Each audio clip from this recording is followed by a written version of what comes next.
Banking in India is about to change dramatically, not just with new apps, but with a total overhaul of digital security. The Reserve Bank of India's 2025 mandate is a sweeping upgrade to how every bank, NBFC and fintech protects your money. This isn't a minor tweak, it's a digital fortress for an era of smarter, faster and more invisible threats. With our financial lives now almost entirely online, the RBI is responding to new risks, deepfakes, supply chain hacks, and instant fraud. The old strong front gate, weak inside doors model is out.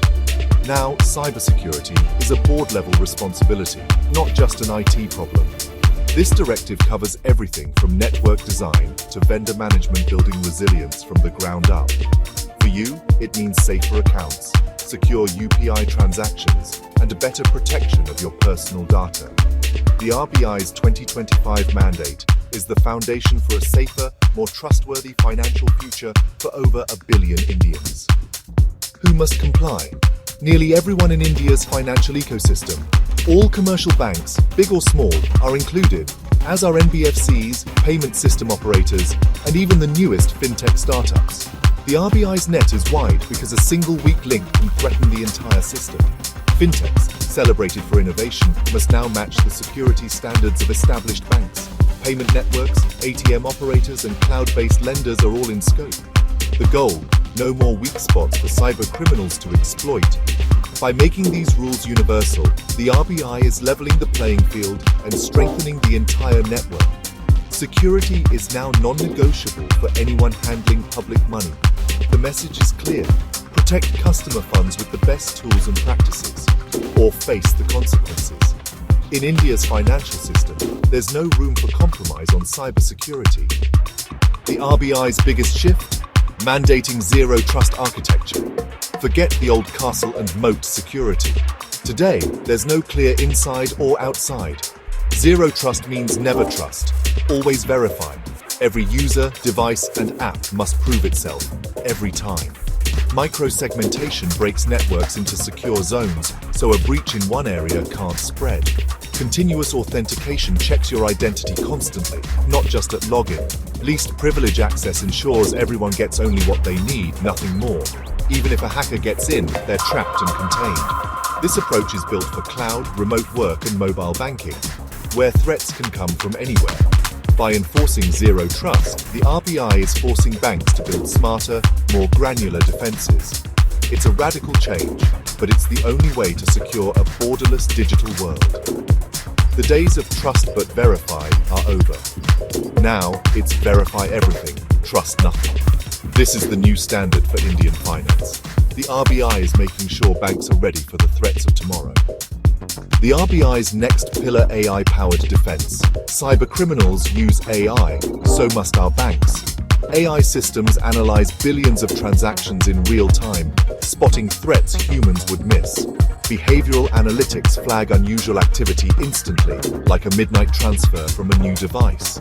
AI supercharges security teams, automating threat detection and freeing up experts for critical cases. These systems also scan the dark web for emerging threats, updating defenses before attacks hit. The RBI's mandate moves banks from reacting to attacks to predicting and preventing them. The RBI now demands that cybersecurity is a boardroom priority.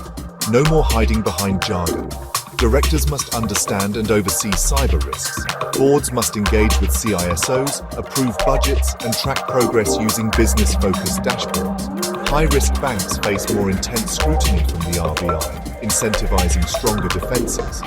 The board is now accountable for resources, talent, and strategy to keep risks low. Cybersecurity is now discussed in the language of business, not just IT. The board must lead on security culture, incident response, and strategic investments. The RBI is making sure cybersecurity gets the attention and investment it deserves. Why is this mandate so urgent? Because India's digital battlefield is bigger than ever. UPI's explosive growth means every smartphone is a potential target for fraud. Banks are moving to the cloud, gaining speed and scale, but also new risks. A single cloud misconfiguration can expose millions of accounts. AI-powered attacks and deepfakes are now real threats, not science fiction. Supply chain hacks target smaller vendors to infiltrate big banks. The old secure perimeter is gone. Work happens everywhere. Data lives everywhere. Zero trust is the only way forward.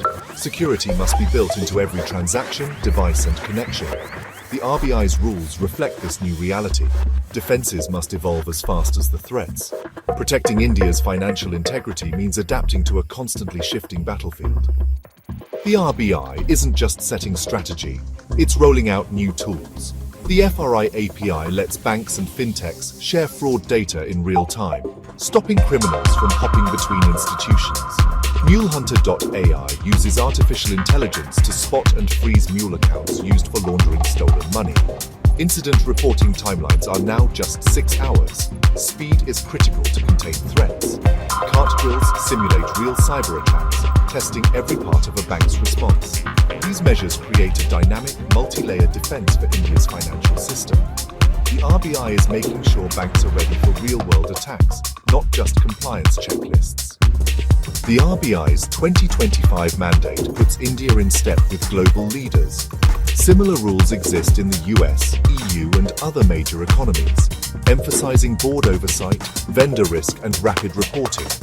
India's FRI API mirrors US intelligence sharing. Zero trust is a global best practice. The EU's DORA regulation and Basel Committee guidelines echo the RBI's focus on resilience and governance. This alignment boosts trust in Indian banks worldwide. Adopting global standards makes India a safer, more attractive place to do business. The RBI is signaling that Indian finance is ready for the world stage. With the 2025 deadline looming, action is urgent. Boards must treat cybersecurity as a core business function. Invest, engage, and educate. Start with a gap analysis, approve a multi-year security budget, and set up a board subcommittee for oversight. Tech teams should pilot zero trust, roll out multi-factor authentication, and deploy AI-based security tools. Review all vendor and cloud contracts for compliance with RBI's new rules. Auditors must learn to assess zero trust and AI defenses, moving beyond checklists to real risk assessments. The focus is now on true resilience, not just ticking boxes. For customers, this means safer banking as India's digital economy grows. The RBI's mandate is a promise. As we go digital, your money and data will be protected. The future of Indian finance is secure, resilient, and ready for what's next.